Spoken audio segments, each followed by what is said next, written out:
Now that the government is back open, many federal employees are dealing with 35 days worth of backlogged work. And that includes those scientists at the U.S. Fish and Wildlife Forensics Lab in Ashland. Newswatch 12's Andrea Shepard shows us how they're getting back into work after the shutdown. Out of the 30 people who work here at the National Fish and Wildlife Forensics Lab, only 4 people worked during the 35 days the government was shut down. Basically, all here to make sure everything in the building stayed okay. It's the crime lab for animal law enforcement for the United States and more than 180 countries. Now that the government is back open, it's busy playing catch up and getting things reorganized again. You saw those huge black trash bags.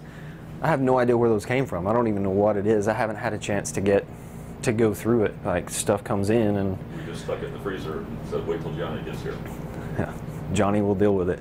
Johnny French manages the more than 35,000 specimens that the lab uses for casework. He was one of the 26 people who were furloughed.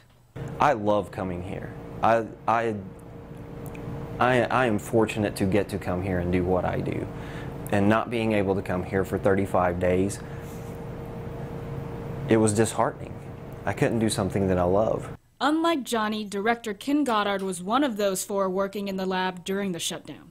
My admin chief was maintaining, among other things, these ultra freezers behind us to make sure they didn't fail, because if they did fail, we would lose some 20,000 DNA samples from all over the world, things that took us 20-some years to gather. He says thankfully that's all still there, but there are some living things that died while the lab was closed, like some of the 500,000 flesh-eating beetles that are used to clean bones.